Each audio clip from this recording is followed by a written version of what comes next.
Well, good afternoon. I now convene this hearing of the Oversight and Investigation Subcommittee entitled Understanding the Cyber Threat and Implications for the 21st Century Economy. This is the first in a series of hearings by this committee focused on cyberspace, the Internet, and the challenges and opportunities that they present for the 21st century economy.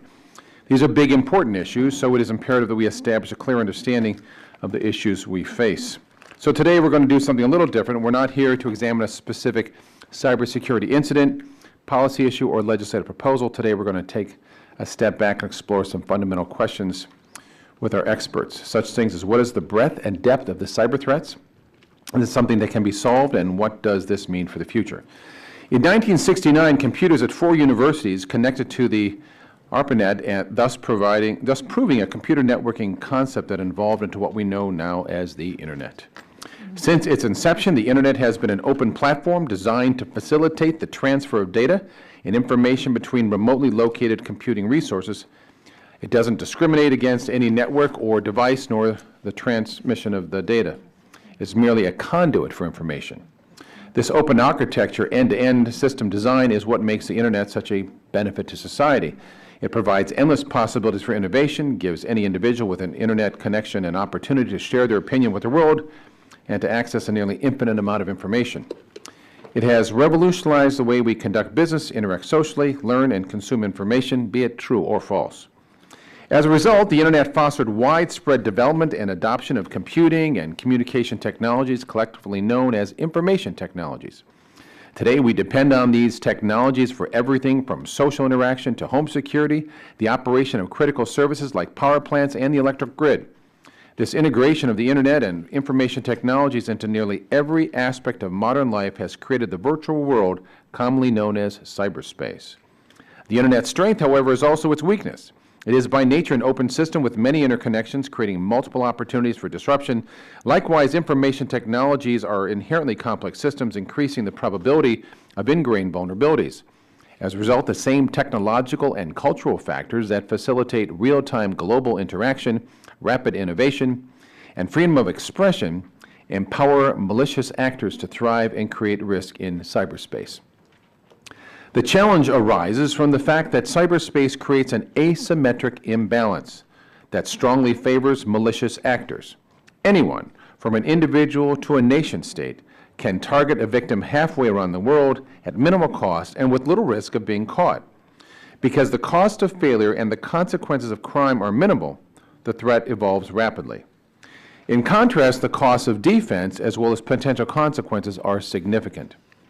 Because of this asymmetric threat is rooted in the fundamental structure of the Internet and information technology, there is no way to solve cybersecurity without undermining the benefits of the cyberspace. There is no silver bullet or technological solution. While we certainly can do more to improve the security of cyberspace, these decisions require a thoughtful cost-benefit analysis. How will a potential security measure affect the cost or convenience of a product?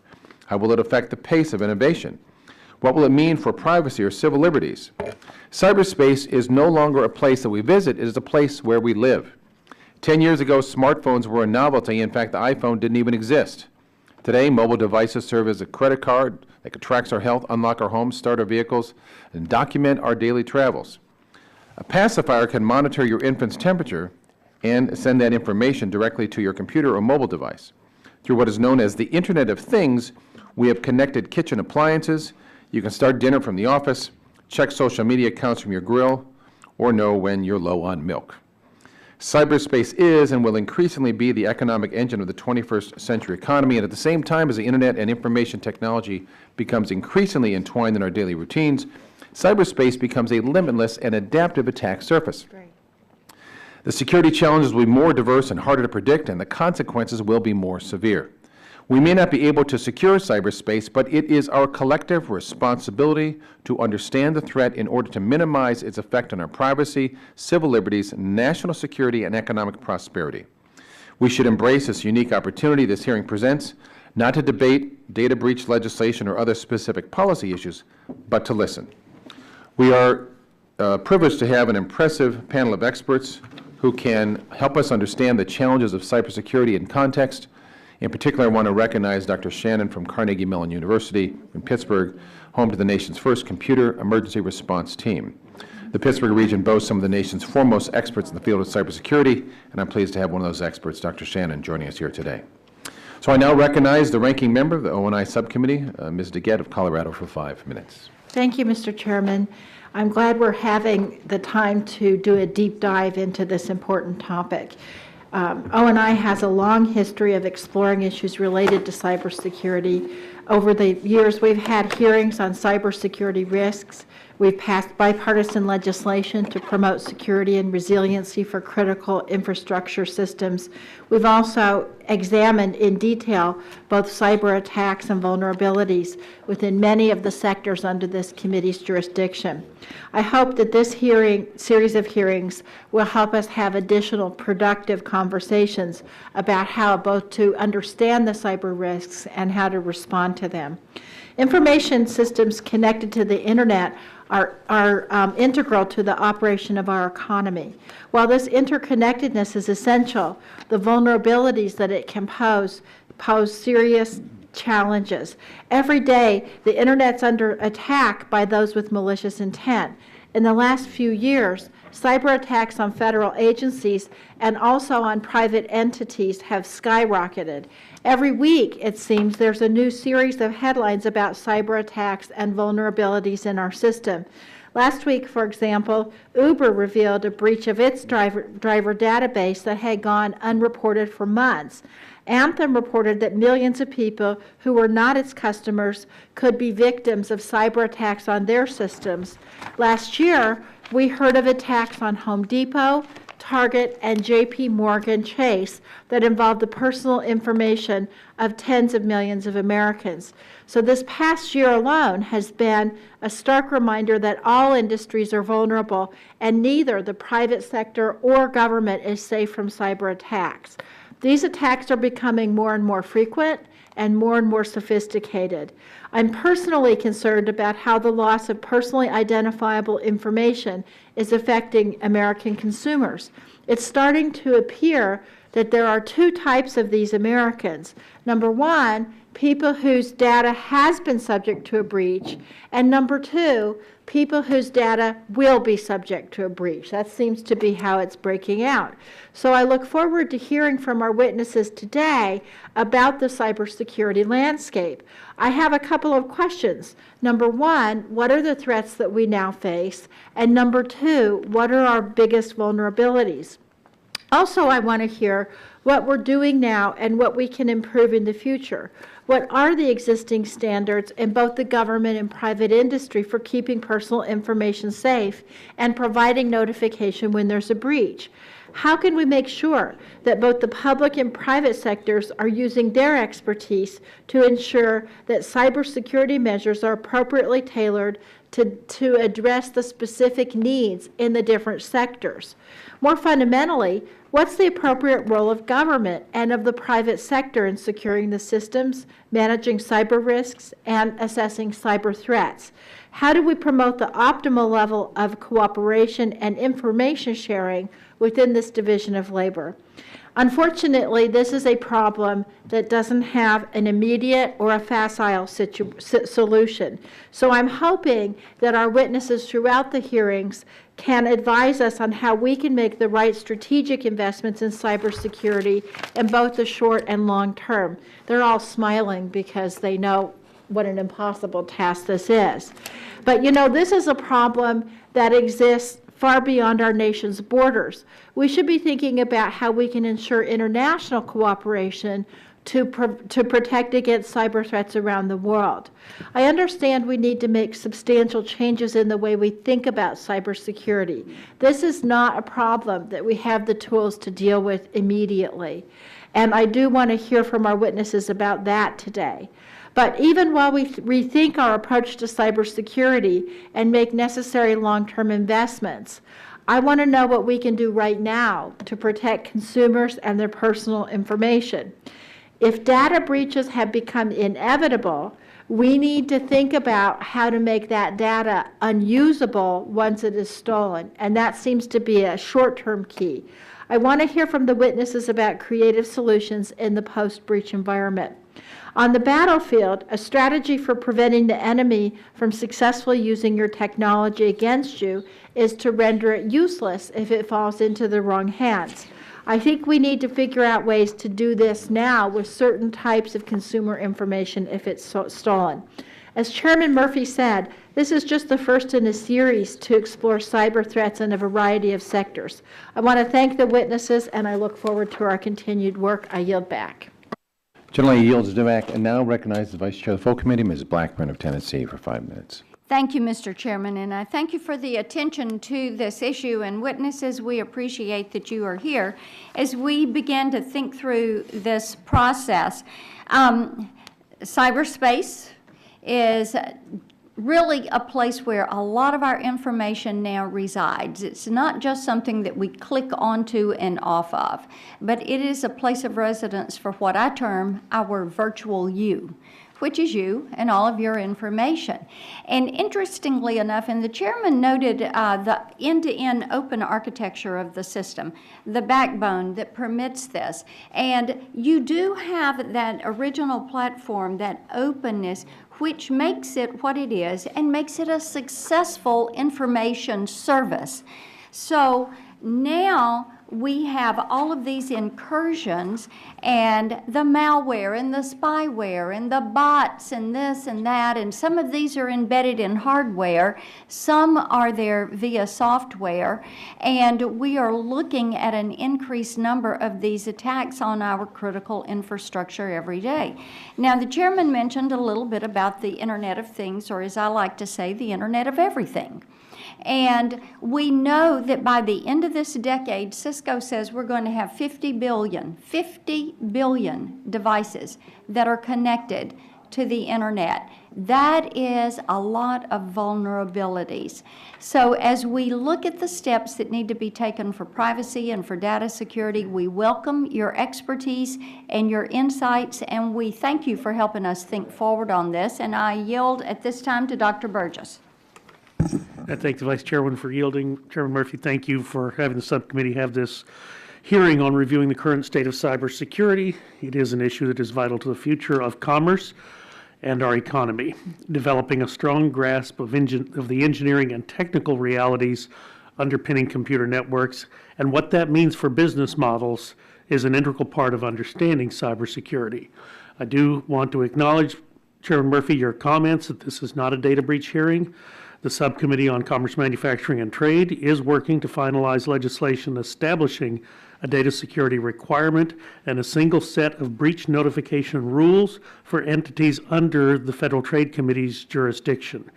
But that's just one piece of the broader puzzle, and I look forward to the broader discussion of cybersecurity at today's hearing. Thank you, Mr. Chairman. I will yield back the balance of the time. Thank the gentleman. And now I turn to Mr. Pallone for 5 minutes. Thank you, Mr. Chairman. I want to borrow the words of one of our witnesses here today. Dr. Shannon, in summarizing the cybersecurity landscape, says this in his written testimony, and I quote, "Currently, there is no manner in which an entity, public or private, can be fully protected without simultaneously destroying its value.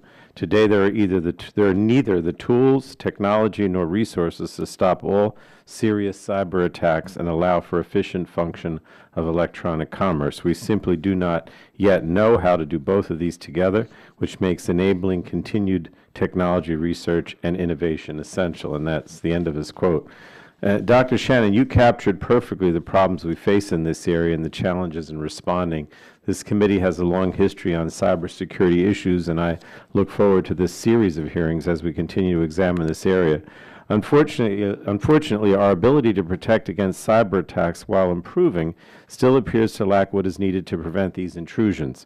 We're seeing more frequent and more severe attacks in both the public and private sectors. In just the past few years, millions of Americans have had their information compromised in data breaches.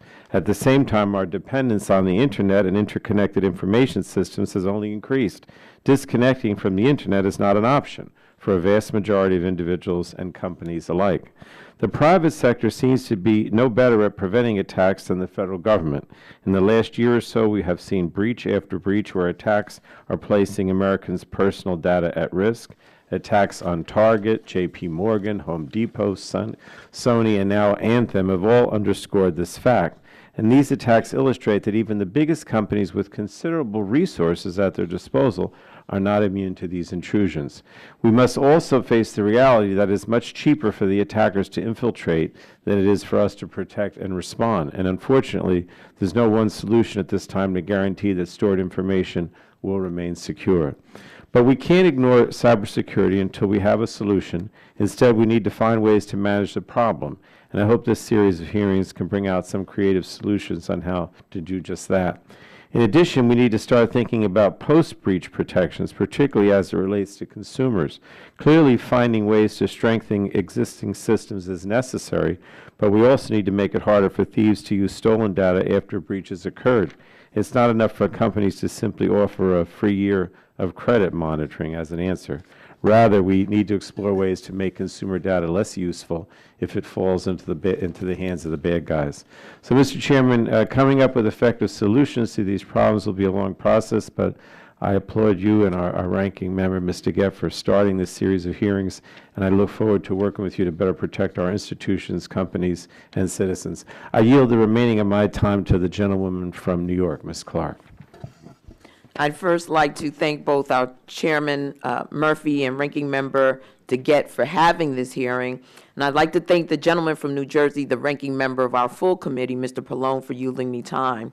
I thank our witnesses for lending their expertise, time, and talent to today's Oversight and Investigation hearing. As you know, I was on the Homeland Security Committee for the past 8 years, and of those 8 years, I was ranking member of the Cybersecurity and Critical Infrastructure Subcommittee for 4 years, and chairwoman for 2 years. Needless to say, this issue is extremely important to me, but more importantly to our nation. There's no doubt that we face a challenge of incredible proportions when it comes to cyber threats. Comprehensive and effective cybersecurity policy has always been a complicated endeavor, but in the face of the technological landscape that is constantly evolving and developing new mechanisms that threaten the integrity of our nation's virtual presence, we stand in uncharted territory as we try to shape a government and corporate response that is effective, adaptable, and a step ahead of any threat we may encounter. We hear about a new breach in security or impending cyber threat almost daily, so it is inarguable that the time to set our house in order has come, and it is now. The security of our nation's cyber infrastructure and our response to cyber threats is not a partisan issue. We have to work together. Democrats and Republicans, government and private industry, academics and public advocates, to not only protect the privacy of our citizens, but also identify and respond to security threats. Ultimately, however, it is the expertise of today's witnesses and many others across the cyber community that will allow us to act in the best interest of our nation. I look forward to listening to and learning from what today's witnesses have to share with us. I yield back to Ranking Member DeGette. Thank you. Well, we are expecting votes somewhere between 2:15 and 2:45, so we will move quickly through these questions. 2:45, 3:15? All right, 2:45, 3:15. So we should have plenty of time. So now let me introduce the witnesses on the panel for today's hearing. First, Dr. Herbert Lin, Senior Research Scholar for Cyber Policy and Security at the Center for the International Security and Cooperation, a Senior Fellow at the Hoover Institute and Stanford University. His research relates broadly to policy-related dimensions of cybersecurity and cyberspace, and particularly interested in knowledgeable about the use of offensive operations in cyberspace, especially as instruments of national policy. Welcome here, Dr. Lin. Next, Dr. Richard Baitlick. I said that right? Good.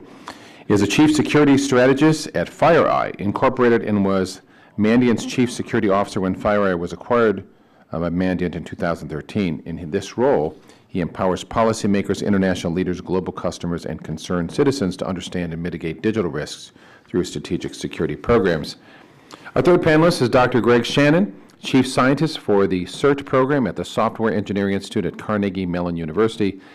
In this role, he is responsible for working with the director and SCI leadership to plan, develop, and implement research strategies, initiatives, and programs that further the mission of CERT and the SEI, as well as developing, conveying, and executing innovative ideas for the nation's cybersecurity research agendas. In addition, he was recently named chair of the Institute of Electrical and Electronics Engineers Cybersecurity Initiative. I'll now swear in the witnesses. As you all are aware, the committee is holding an investigative hearing, and when doing so, has the practice of taking testimony under oath. Do any of you have objections to testifying under oath? Seeing no objections, the chair then advises you that under the rules of the House and the rules of the committee, you're entitled to be advised by counsel. Do any of you desire to be advised by counsel during testimony today? And they have all indicated no. In that case, would you please rise and raise your right hand? I'll swear you in. You swear the testimony you're about to give is the truth, the whole truth, and nothing but the truth? Thank you. Well, the witness has answered in the affirmative. So you are now under oath and subject to the penalties set forth in Title 18, Section 1001 of the United States Code. We'll recognize you each for a 5-minute summary. The rules are press the button on the mic, pull it close to you, watch for the red light. That means your time is up. Dr. Lin, you may begin. Mr. Chairman, members of the subcommittee, thanks for the opportunity to testify. Testimony today is personal, though my professional work informs it. Let me start with 2 definitions. Cyberspace is computers, smartphones, the internet, stuff with computers inside them. It's also the information inside these things, and our dependence on all of this is growing. Here's a definition of cybersecurity that with words like negative impact and bad guy. What's important here is that the words are, definitions of these words are policy matters. And also cybersecurity isn't just technology. In economics, psychology, organization, they all matter because they help to shape user behavior, which affects cybersecurity. On security, a computer in a sealed metal box, which is, there's a computer, supposed to be a computer inside that one. On the left, there's one on mine, and it's a sealed metal box, so you guess you can't see it. That's perfectly secure, but it's useless. Okay, the one on the right is useful, but potentially insecure, because it's useful because you can get information in and out of it. You only want good data to get into it. That requires a judgment about what counts as good, and such judgments are fallible. Here's a network of nodes that represents the internet. At each node, there's another network or a computer. The internet is designed with just one function, really, to transport data from A to B without regard for what it means. Usefulness of the internet comes from the computers that sit at the nodes, and this principle is what's really enabled the internet to grow so quickly in the past. But if you believe in this principle, it also means that the network in the middle doesn't handle security. Many people want to put security in the middle, but that would violate this basic principle that's driven internet growth and innovation. And also, the change wouldn't entirely solve the cybersecurity problem. There are some exceptions to this story, to this description, but they don't really change the basic story. Complexity is the enemy of cybersecurity. What we want from our computers requires complex systems. We put components into a system. When the system is complex enough, nobody understands the system very well, and so the system, in fact, may not be secure. And here's an example of complexity at work. You've done this before. From a browser, you go into you type in a URL like energycommerce.house.gov, and then in less than a second, the commerce site, the ENC commerce site appears. Okay. This is what's going on behind the scenes. It's not worth going over each of these elements. I don't have time for it either. But at every one of these boxes, an adversary can interfere with your web experience. Also, adversaries adapt. And here's an example from safecracking. Good guys don't get the last move here. When we put money in wooden boxes to protect them, robbers use axes. When we use metal safes to stop them, they drove wedges between the door and the safe. When we put in step doors, they poured in nitroglycerin, and so on. And we still haven't entirely stopped bank robberies. The result of this is this chart. Over time, we get better at cybersecurity. That's the bottom line. But the top line, how much we depend on cyberspace, and therefore how much the threat that we face has grown even faster, and that gap, therefore, is growing. The defenses of today would be good against the threats of, 10 years ago, but the threat has changed too. This leads to conclusion 1, which is that cybersecurity is a never-ending battle. You will not find a decisive solution forever, and so you have to find ways to manage it at an acceptable cost. This really leads to 2 questions. Why bother with cybersecurity at all, and how can we manage the problem? On the why bother, here's some reasons. You deal with the unsophisticated threats. You make yourself less vulnerable, so the bad guys go after the next guy rather than you. You can give the bad guy less time to do his dirty work, and you help out law enforcement focus on the harder cases. Okay. Second, why is it so hard to solve this as a policy problem? Well, the reason is that we want cybersecurity, but we want other good things as well. We want rapid innovation, and it's always faster to do something without attention to security. We want convenience, and cybersecurity mostly gets in your way. How often have you been at a computer that you couldn't get on because you forgot a password? There's also interoperability, which means sometimes you can't fix a known security problem because you're afraid of damaging existing programs. And we want privacy for us, but not the bad guys. That means when we try to collect data on the bad guys, sometimes we collect data inadvertently on the good guys. And the trade-off is that we don't know how much we're willing to tolerate, how much inadvertent collection we should tolerate to gain security. Trade-offs are unavoidable, and that means makes consensus hard to reach. How do you do better? Well, you can do, part one is you reduce the gap between the average and the best, and part two is you reduce the gap between the best and what you actually need. Here's my summary of this, which is all in this is a one-page summary, and this reference from which much of this testimony is drawn, I would like to incorporate that into the record of the hearing, if I may. And I think it's been distributed to members. So that's it. Thank you. Thank you. Now, next witness. Go ahead. 5 minutes. Chairman Murphy, Ranking Member DeGette, members of the committee, thank you for the opportunity to testify. I'm Richard Baitlick, Chief Security Strategist at FireEye. Today I will discuss briefly digital threats, how to think about risk, and some strategies to address these challenges. So first, who is the threat? We have discovered and countered nation-state actors from China, Russia, Iran, North Korea, Syria, and other countries. The Chinese and Russians tend to hack for commercial and geopolitical gain. The Iranians and North Koreans extend these activities to include disruption via denial of service and sabotage using destructive malware. Activity from Syria relates to the regional civil war and sometimes affects Western news outlets and other victims. Eastern Europe continues to be a source of criminal operations, and we worry about the conflict between Ukraine and Russia extending into the digital realm. I began by saying who is the threat, and that brings about threat attribution. Threat attribution, or identifying responsibility for a breach, depends on the political stakes surrounding an incident. For high-profile intrusions, such as those in the news over the last few months, attribution has been a priority. National technical means, law enforcement, and counterintelligence can pierce anonymity. Some elements of the private sector have the right experience and evidence to assist with this process. So attribution is possible, but it's a function of what is at stake. So who's being breached? In March of 2014, the Washington Post reported that in 2013, federal agents, most often the FBI, notified more than 3,000 U.S. companies that their computer systems have been hacked. This count represents clearly identified breach victims. Many were likely compromised more than once. How do victims learn of a breach? In 70% of the cases, someone else, likely the FBI, tells a victim about a serious compromise. Only 30% of the time do victims learn of the intrusions on their own. The median amount of time from when an intruder first compromises a victim to when the victim learns of a breach is currently 205 days. This means that, unfortunately, for nearly 7 months after gaining initial entry, intruders are free to roam within victim networks. Well, what is the answer? Before talking about solutions to digital risk, we need to define it. Always ask, risk of what?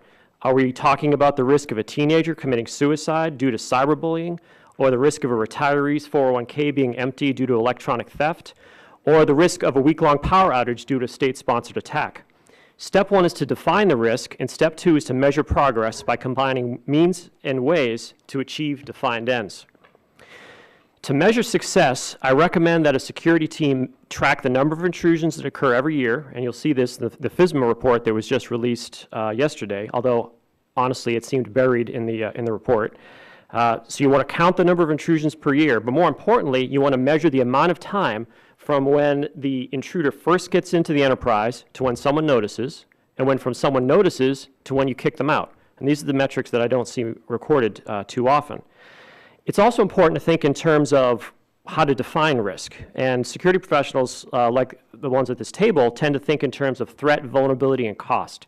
And we use a pseudo equation where risk is the product of threat, vulnerability, and cost. We're not trying to calculate a number, just show that as you influence each one of these factors, you either raise risk or lower risk. So I think in general, there's a lot of attention paid to vulnerability, the vulnerability in a computer and an iPhone and that sort of thing. But we need to spend a lot of time as well on the threat and the cost. Law enforcement and counterintelligence are the primary means by which you can mitigate the threat. And in an editorial for Brookings that I wrote, I asked what makes more sense, expecting 2 billion internet users to adequately secure their personal information, or reducing the threat posed by the roughly 100 top-tier malware authors.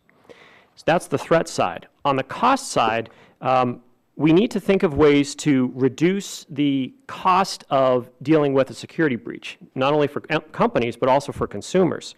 So we've seen this in a couple of different areas. One step in place is the tokenization of payment card system data, where you replace a credit card number with a string of numbers in its place.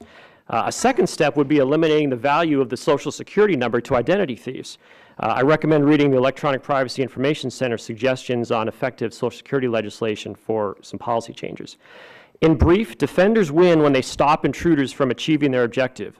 It's ideal to stop the adversary from entering the network, but that goal is increasingly difficult. I recommend you quickly detect the intrusion, respond to contain the adversary, and then kick them out. And finally, we must appreciate that the time to find and remove intruders is now. There's no point in planning for future theoretical breaches. If you were to hire me to be your chief security officer, the very first step I would take would be to hunt for intruders already in the network. I look forward to your questions. Thank you. Now, Dr. Shannon, you're recognized for 5 minutes. Thank you. Thank you, Chairman Murphy, Ranking Member DeGette, and distinguished subcommittee members. I'm honored to testify to you before today on cyber threats and implications for the 21st century. I'm Greg Shannon, the Chief Scientist for the CERT Division at the Software Engineering Institute, which is a DoD FFRDC operated by Carnegie Mellon University. To sustain and expand our economy, consumers and businesses need to trust the cyber infrastructure ecosystem upon which commerce and innovation now depend. Those ecosystems must also thwart capable adversaries who seek to execute economy-disrupting cyber attacks.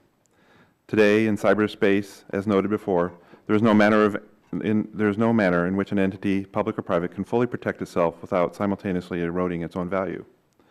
There are neither existing technologies nor any amount of money that would stop all serious cyber attacks and allow for the efficient function of electronic commerce. We simply do not yet know how to do both. As technologists, what are we to do? In the short term, we need to push for more and better measurement of outcomes, as noted earlier. Security successes as well as breaches. Collectively, if most everyone practices good cyber hygiene, we're unlikely to be undone by the weakest link. However, you cannot expect everyone to adopt a new idea without proof of efficacy, especially when the implementation isn't free. The opportunity of measuring outcomes directly applies to two promising risk management frameworks, the NIST Cybersecurity Framework and the Department of Energy's Cybersecurity Capability Maturity Model. Both of these frameworks are being measured for efficacy and will soon produce data telling us which practices matter. We need that feedback. The best secured organizations continuously monitor how their performance correlates with their practices. Without meaningful feedback, the state-of-the-art cannot improve. In the medium term, we need to improve access to data, specifically for security and privacy innovation. Cyber solutions are only as good as the data they are created from. And currently, researchers and developers have limited access to data, resulting in subpar solutions and slower innovation. Sadly, just this morning, I listened to research results based on 15-year-old synthetic data set with known serious limitations. Fortunately, I've also personally seen security innovation accelerated when scientists and engineers have access to good data, i.e. when modeling insider threats.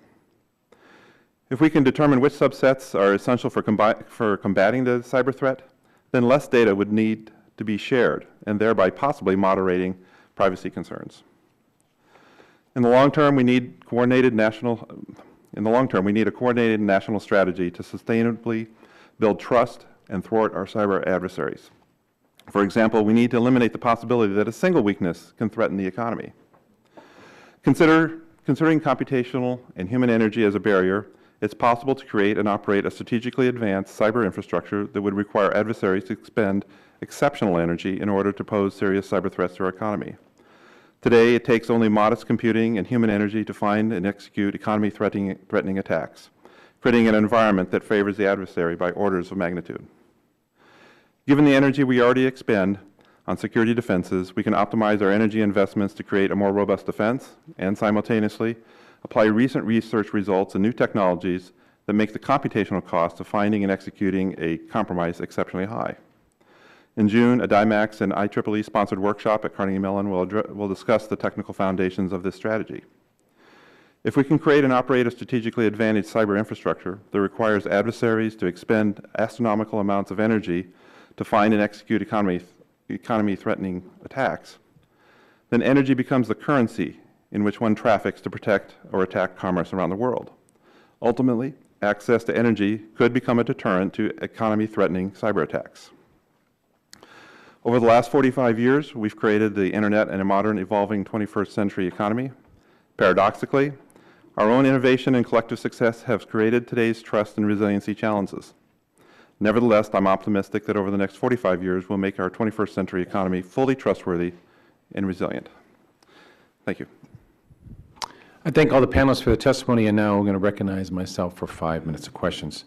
So we've heard a lot about the nature of cyber threats and cybersecurity. We heard it's very asymmetric. It favors those who wish to misbehave in cyberspace, and defenders have to spend a great deal of time and money in very complex systems all at once. So this is a question for any of you. Can this asymmetric imbalance be corrected to favor defenders instead of attackers? Any of you want to weigh in on that? Dr. Lin? Sure. I don't know if it will ever be able to favor the defense, but you can certainly make it a lot harder for the attackers. I mean, I think there's no question about that. I think all of my colleagues here have basically said that we can do a much better job than we're doing now. For example, there are known technologies and known procedures and so on that we can deploy that will increase security, but we just don't use them for a variety of reasons. Anyone else want to weigh in on that before I go on to my next question? Sir, just briefly, I could give you a tactical answer. The iPhone is an example of a more secure technology that people love.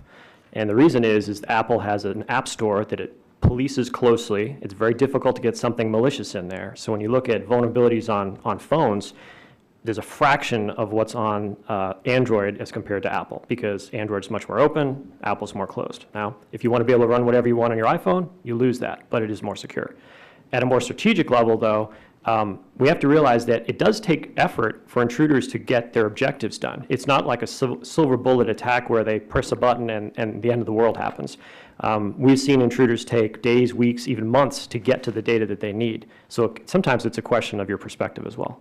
So let me jump onto that, and Dr. Shannon, maybe you could follow this. So are there opportunities that we can increase the cost of for the bad guys in doing business? So we can do some technical things, which you described Apple does, but are there other things, perhaps legal or technological solutions that we can take steps on? At the technological level, as I point out in my written testimony, there's some long-term research and development opportunities, technology that's coming to fruition and is becoming practical. Essentially, it makes the computation similar to, if you were to break a computation, it'd be similar to breaking encryption.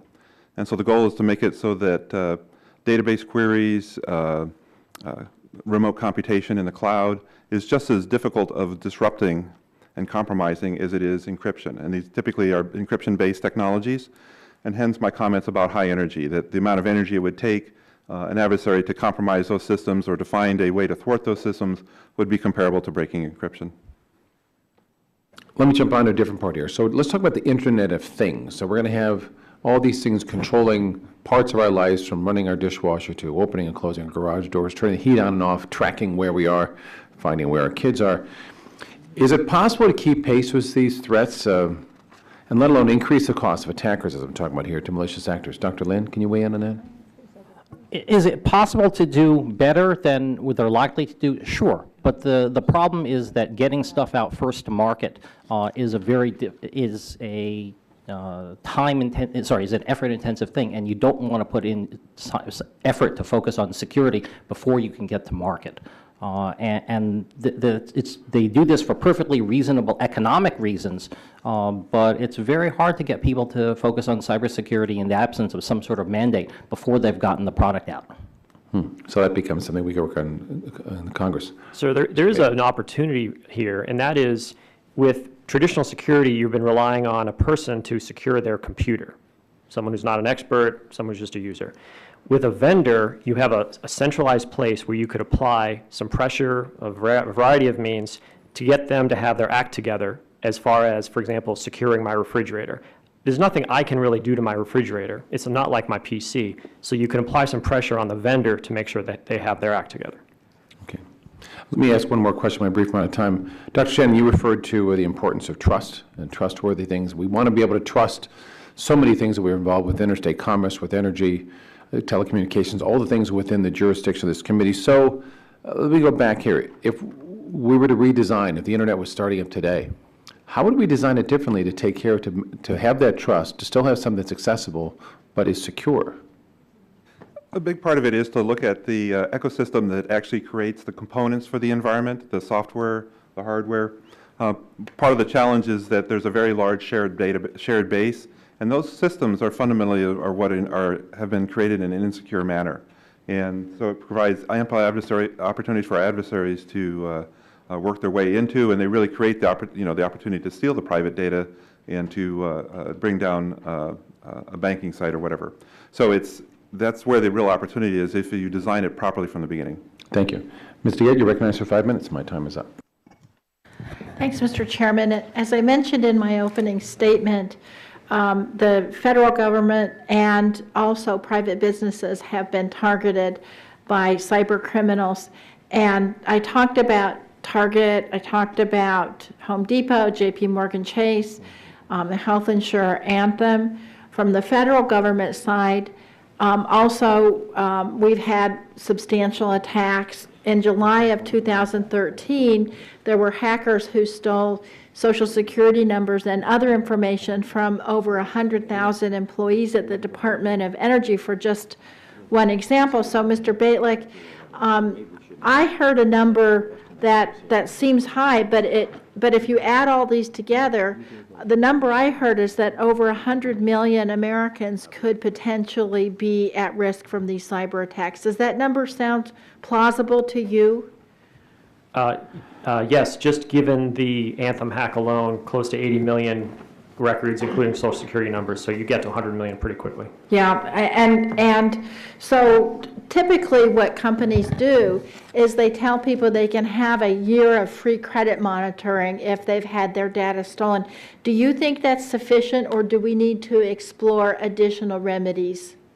I concur that that's not sufficient. I don't want to blame the victims in this case, but I was personally affected by the Anthem hack, as was my family. So the ability to recover from that doesn't exist in our system. It does exist for something like a credit card number. We've all had credit cards stolen and not suffered that much damage, but it's a whole nother ball game when you're dealing with Social Security numbers and other data. And what do you have some ideas what we could do aside from giving people free credit monitoring? Well, I think the first thing is to go through an exercise that says what data exists and what happens when that data is in an intruder's hands, in a criminal's hands. What can be done with that data? And if there is no friction from having the data to opening a new line of credit, getting a mortgage, whatever it is, we need to introduce some friction there, whether it's some type of physical agreement that has to be passed through the mail, or something that makes it easier or makes it more difficult for the intruder and allows the victim to know something is going on here and not just wait until you've gotten an adverse credit report. Yeah, and is that something that you think Congress should be involved in? It's not my place to say what you should do, I believe, but I do think we need more industries thinking in terms of what happens to data post-breach, because I agree with your statement that we're either post-breach or pre-breach for most organizations. Right. And I mean, what you're saying is if somebody hasn't had their data stolen, it's likely that they will have their data stolen, correct? Some data, yes, of some type. As we've all heard, more and more of our data is out there. So do you think it might make sense to let consumers lock their credit down with credit agencies? Do you think that might be one solution? Ma'am, I'm not an expert in the credit system, although my understanding of the current system is that that is not an easy proposition. I think we may need to look at something that would allow that to happen. For example, I have young children. There's no reason for them to have any credit taken out in their name until there's some type of formal approval. And that was my next question, is that would be one thing that would be easy to do. Is there some other way we can protect children from early identity theft? I do know that the act of credit monitoring, and this has come out through the disclosures that I've received as a victim of some of these cases, the act of trying to do credit monitoring or to do a credit check for a child makes them more likely or makes it easier for an intruder to use their identity. So that seems like a situation that needs to be changed. So I have one more question for anybody who wants to answer it. My staff here recently, you met with Cisco? Citigroup? Oh, so with Citigroup. And they did a test on their own systems, and what they found was that these breaches were actually interactive. So they could breach one machine, and then it would actually morph when it went to the next machine. It would actually change. And so that's the sophistication they're getting now. What can we do to start trying to protect against those sorts of breaches? Anybody? Well, the cyber threat analysis is a key part of that in terms of being able to track an adversary and track their TTPs, their tools, techniques, and procedures, so that you can, once you realize there's a breach, you realize what the next step for that adversary might be. And it's about using the cyber intelligence. Do we have the ability to do that now? There are commercial organizations that actually do that. I believe that's part of what you guys do for your bread and butter. This problem that you described is what's known as a perimeter defense. And once you breach the perimeter of an organization, you can do anything you want inside. Most organizations believe that they just erect a big enough perimeter on the outside and they're safe, but they're not. Okay, so organizations have to learn to practice and operate as though they have already been penetrated, and getting them to do that is a tough thing to do. Thank you, Mr. Chairman. Thank you. They've called a vote early, as it is, so what we're going to, again, no, I guess it's on time. So what we're going to do is take a break. Don't go far, because as soon as members come back, so I know Mr. McKinley ran, so he'll beat me back, and I know, so we can just continue on as soon as we get back here and have a couple people in chairs. So don't wander far. We'll be right back. Thank you.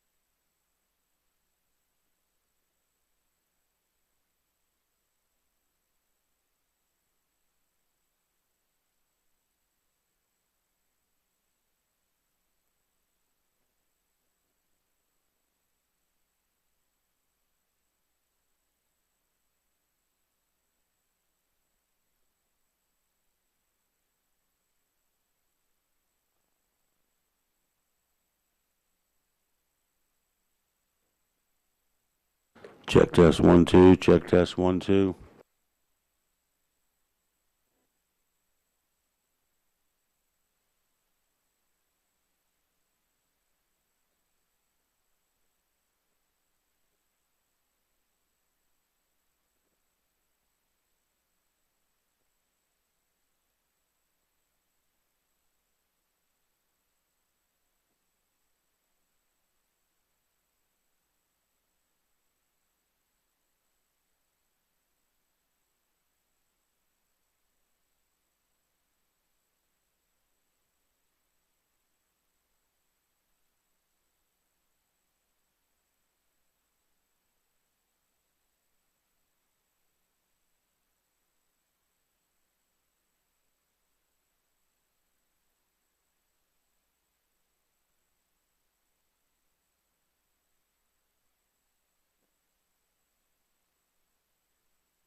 So now that we've got some balance here, we can continue, so we'll continue the hearing. I believe I'm the next questioner, so thank you very much for your patience on that, and now that we got a balanced panel, we can continue. I'm trying to follow some of the hyperbole that goes on in Washington often about cybersecurity, terrorism, debt, climate change. Everyone's got their. I was interested in the last few days. The Lee Hamilton with the 9/11 Commission came out and said the biggest threat facing America is not ISIS, but cyber attacks. The FBI director said it's the greatest threat to national security. And the Director of National Intelligence, Clapper, said that the online assaults undermine U.S. national security. Do you agree that that's one of our biggest threats that we've, if not the biggest threat that we face, is the issue we're talking about here today? Each of you, just kind of a yes or no? It's clearly a big threat. I think given that many other threats result in direct loss of life, I think in the cyber arena, you know, it's pretty hard to make a compelling case based on experience to date. Is the potential there? Absolutely. But it's not, you know, thank God it hasn't manifested itself on a regular basis like it has in other areas. So I tend to think in terms of the actor. So cyber is a vector and a target, but at the end of the day, there's someone behind it, whether we're talking about the Russians or someone else. And I think that's why D.N.I. Clapper elevated the Russian threat as above the China threat right now. The Russian threat is seen as more acute. It's linked to geopolitical events. It could be seen as a potential response to activity that's going on in Ukraine, whereas the activity from China is more stealing secrets, and it's more of a chronic issue. So I tend to think in terms of who is it that we worry about and less the way that they're going to do it. Okay. Dr. Lin? I'd agree with both of those with my two colleagues here, that it's one of the biggest threats. I would have a hard time thinking that it's worse than a nuclear weapon going off, improvised nuclear weapon going off, you know, nearby. If I could just continue with that, because if it is a threat, and I think of small businesses, the Mildred Schmidt, who lives next door to you, lives next door to me, she has no idea that she's been hacked, and they're getting in their information. I think of small companies, like my company, former company, that we did business with the federal government, and people could hack into my computer, and by virtue of that, get into the federal computer. So we know it's out there. But what I didn't like was, I guess it was, Bailick, something in your testimony, you said it may take 7 months before we know they're in there. This thing is just so broad. Are we spending too much attention trying to focus on prevention and keeping actors out, or is there a better way to address this? Because we seem like we may be shortening the time frame. Is this the best thing we should be doing? Yeah, that's certainly a concern. I mean, we want to be able to build better infrastructure. You know, I'm part of the Software Engineering Institute. Part of our goal is to develop better methodologies for creating software assurance. And part of the challenges, as we were discussing during the break, is that, you know, the libraries that are out there that developers use, there's 15 million C programmers in the world, and they all go to places like GitHub and other open source repositories to get a lot of the code, or to look at the code to see how it's done. Those codes haven't been hardened. But Doc, I want to go, how do we deal with the small businesses that can't afford to build in all the software protection? How do we deal with that? You want to provide a national asset where they can go to and get that as a given. If you provide repositories where there are already pre-hardened components the developers would be using, that they, you know, if they're going to actually do some development, that's part of the benefit of the iOS ecosystems like iOS. Developers go there and they already know that they're using components that have been tested and assured. Tested, okay. I think insurance, you want to say something? sorry. I think insurance is also going to play a much greater role here. It's important to think in terms of cyber isn't, it's unique in some senses, but in other cases it's not. So there are plenty of other real-world elements we can bring to bear on this, and insurance would be one of them. There's no reason for your small business to go out of business because of a hack if you can buy a policy that would help you recover from that. Dr. Lin? And I'd say that there's a role for a single one-stop shopping for help if you have a computer security problem. That it would be helpful if your small business owner could know who to call. The problem with something like that is that it's a very individual, what's going on in this person's computer is a very individual thing, and there are going to be problems in responding. But at least people should be able to get help, and right now there isn't any good way to do that. Okay, so my time's run out on that, but thank you very much for that. I hope we can pursue that a little bit further. Now, who do we have next? Oh, their chairman's back.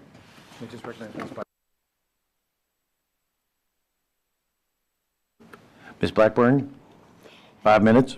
Thank you, sir. I appreciate that, and I appreciate the patience that you all are showing by hanging with us as we are back and forth to the floor and different things. Let me pick up right where Mr. McKinley left off.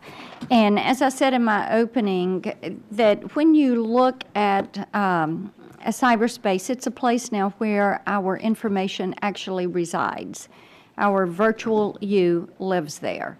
And what we hear from constituents is, how do I protect this? Why can't they do something to make this safer? And as my colleagues have heard me repeatedly say, there's nothing that women hate more than a peeping Tom.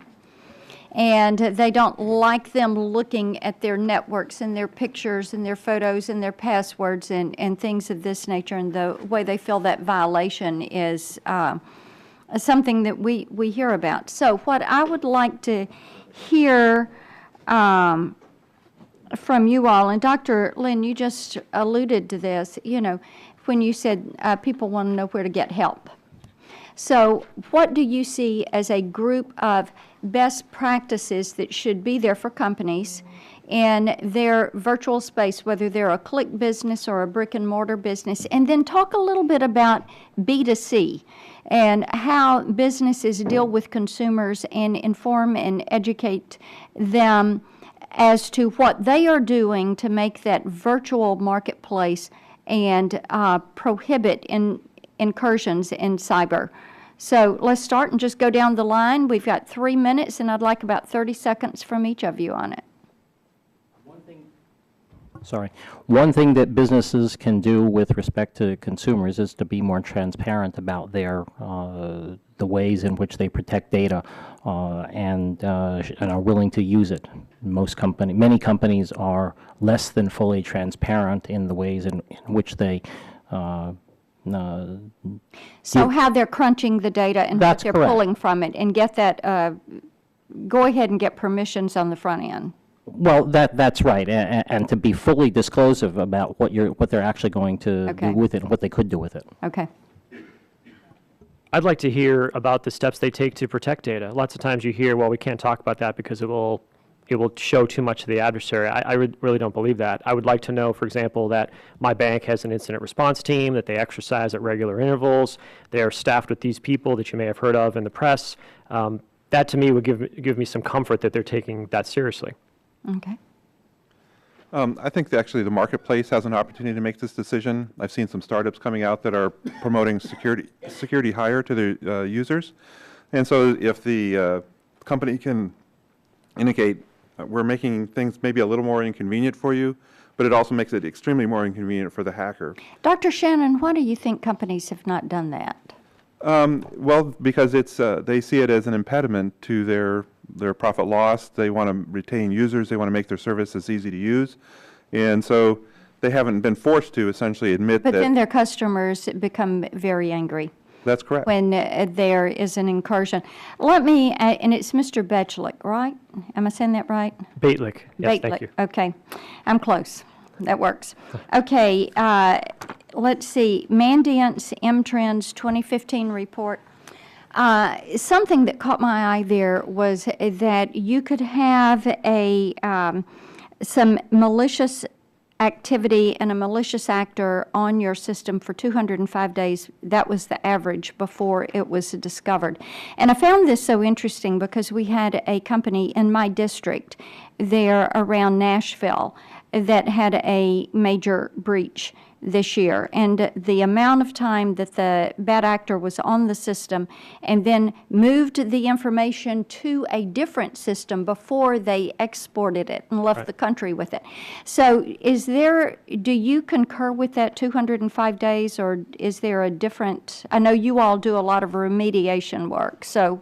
Right, that's absolutely our number. That's Okay. based on our consulting work from last year. It is down from the year before, which we're moving in the right direction, but 7 months is still way too high. I agree with you, and with that, I yield back. Thank you, Mr. Chairman. Now recognize Mr. Collins for 5 minutes. Thank you, Mr. Chairman. I want to thank you for coming in today to testify. The last Congress, I was the subcommittee chairman of Health and Technology on small business, and I had a hearing on cybersecurity. And maybe I don't think we can say this too often to small business. There is a threat to them. There's a threat to their very existence. And so maybe today we could just, Mr. Bejtlich, continue this discussion more as a PR to small business. What I found was most small businesses are naive to the threat. They operate under, it won't happen to me. They're going to go after Target or Citibank or someone. They're not coming after my small business, which in fact, and maybe you could expand on this, I think many of these folks see small businesses as the easy way into bigger companies. If they're a supplier to General Electric, if they're a supplier to a big company, a attacker can get into that small supplier and work through their connection to get through the supply chain, so to speak. But what we found was the staggering percentage of businesses that are out of business within 12 months of a data breach. It threatens their very existence because, and you could expand on this really as well, if someone gets into their employee information, they have to provide credit insurance for that employee for some extended period of time, and that's out of their pocket. But also, if a big corporation finds that supplier was the access point, guess what? That big company is not going to buy from that supplier. If the customers find out, as we've seen, their data has been breached, they're not going to shop at that store.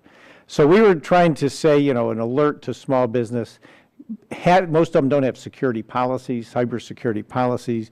They're sloppy with passwords, and they're just begging to be the target. So I don't know if you'd want to just expand on a little bit of what I just said to the warning to small businesses. Certainly. It can happen to you, and if it does, Absolutely, I totally agree. The thing you should do as a small business is to say, first, what do we have that somebody else wants? That includes data as well as the money itself. I mean, we've seen cases where ACH transfers of money just straight out the door, and that's it. But it's also what data do we have, and what would be the consequences if that data were stolen?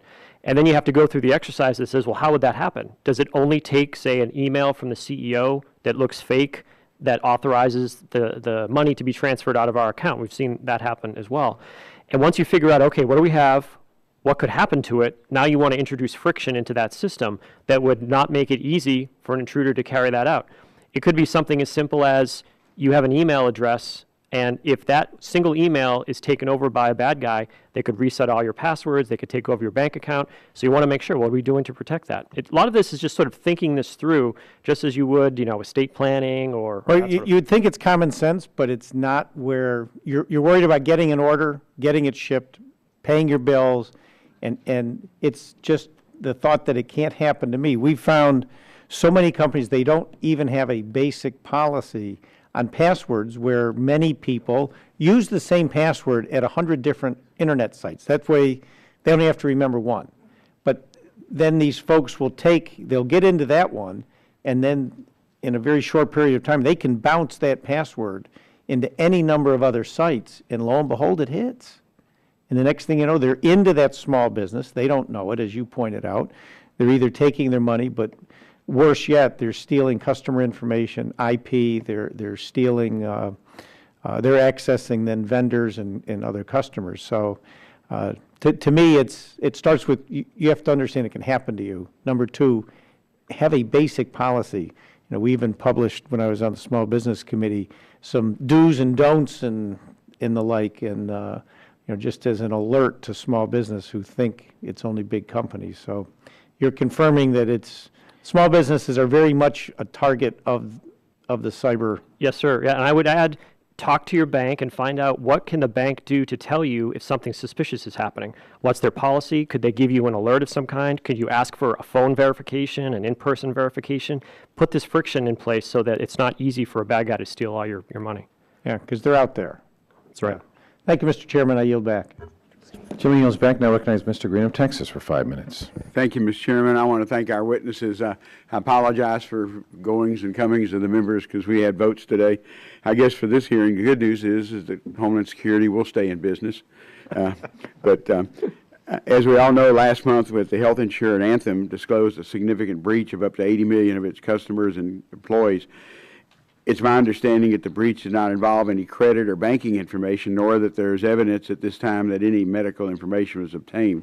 While I appreciate the steps Anthem has taken to make it right with their customers, I do have some general questions on cybersecurity in the healthcare sector. Dr. Shannon, is there any reason to believe that the healthcare industry is more vulnerable than other sectors to these type of data breaches? And do we have any reason to believe that the health sector is underinvesting in cybersecurity protections? No, I think with the HIPAA Act, that's pretty much incented them to make the investments. Actually, that was in 1996. So. Well, and that's really what's driven a lot of the cybersecurity thinking in that sector for the last 15 years. So I think similar to other organizations, they're investing. Fortunately, they're typically large organizations, so they often have resources and can, it's not quite the small business challenge that we just heard. Okay. Mr. Baitlick? Healthcare is definitely a target. They are not as well defended as the top tier. The top tier tends to be the defense companies and the financial sector. So yeah, there's definitely an issue there. Okay. Ms. Bailey, a slightly different question. Is the health sector a particularly attractive target to hackers seeking to sell that personally identifiable information in the black market? Because, even though they didn't get maybe medical records, but they get Social Security numbers and everything else. Yes, and one way, sir, we can measure that is how much does that sort of information sell for? You could get credit cards from $1 to $10, maybe a little bit more for an Amex or something like that. But if you're looking at a healthcare record with a Social Security number and such, you're looking at $300 perhaps. So clearly that information is more valuable. Who are the potential buyers for that kind of information? It's not something we spend a lot of time on at Mandiant and FireEye, although there are Eastern European criminal groups that apparently want to trade in that. I don't know if they're trading in it in bulk or individually. There's some thought that they trade for that information because it is so durable. You can change a credit card, you can't change a Social Security number. Okay. Could stolen medical data be used to falsely bill for medical services such as Medicaid or Medicare? That's not an area that we work, but I have heard of that, yes. Okay. Thank you. I'd like to move the issue of notification of the patients in the event of a breach of medical information. Under current law, healthcare entities must provide notification of breaches of unsecured protected health information. Health information is considered unsecured essentially if it's not encrypted. Covered entities must notify affected individuals of a breach of unsecured protected health information within 60 days following the discovery of the breach. I think it's important to note that healthcare entities and medical information are already governed by a set of federal guidelines. I'd like to ask all three panelists an open question about applying these standards. First, if you have 60 days to notify them, that it's already the cat's already out the door. It seems like if you have that much time. Are there some basic standards such as encryption of certain data or breach notification standards that we may want to consider adopting as part of a federal cybersecurity guideline or national standard? I think that, go ahead. No, one can certainly imagine mandates, encouragement for healthcare companies to protect their data internally. For example, you can do encryption of data even when it's within your system. Theft of laptops has been historically been an important vector out of where people steal information. If you encrypt the data on the laptop, it's a good thing. I caution that encryption is a costly, not costly, but I mean it's great. Results in greater inconvenience for the companies, and so they're going to complain about such mandates. One of the challenges with with regulations is it encourages a compliance mentality, and I think we'd all agree that compliance mentalities do not usually improve security dramatically. That's why I'd encourage the healthcare industry to look at the NIST cybersecurity framework as a basis for managing cybersecurity risks, as opposed to compliance as the real driver. And I'd briefly like to encourage those companies to first look to see if there's intruders already in your network, and secondly, to have someone test to see how difficult it is for them to get into your network and then act on the results. Okay. Thank you, Mr. Chairman. I yield back my time. Thank you. I know Mr. Moen was on his way, but that may be it for the hearing. I really want to thank you. This is valuable information. And do you have any final closing comments you want to make? First, Ms. DeGette. I think this is a good scene setter for our future hearings, and I would just advise that, I know, Mr. Chairman, you will let people know that people might give written questions after this hearing. I know some of the members on our side wanted to come back, but they got stuck after the vote. So we appreciate your wisdom, and you may have some written questions coming after this. Thank you. I yield back. And thank you. And I would certainly, we'll probably be calling upon your expertise. We thank you for taking time out and the caliber of this. We will be dealing with a number of serious issues. In this committee, Dr. Burgess, who's on this committee, he's also chairman of Commerce, Manufacturing, and Trade. Legislation moved through his committee. But also Mr. Walden is chairman of Communications and Technology. We have the Energy and Power Committee. They have the Health Subcommittee. All of these things here will be dealing with on multiple levels. The way I like to review it is we got the .coms, the .mils, the .govs, the .orgs, the .edus. Have I left anything out? We got to deal with many of them. There's a dot in there somewhere, the .greens, the .text, whatever. But thank you so much for this. To that end, I ask unanimous consent that the members' written opening statements be introduced into the record. So without objection, the documents be entered in the record, including the one that you have, Dr. Lin. And in conclusion, I want to thank all the witnesses and members that participated in today's hearing. I remind members they have 10 business days to submit questions for the record, and I ask that all witnesses agree to respond promptly to the questions. Thank you so much. And with that, this committee is adjourned.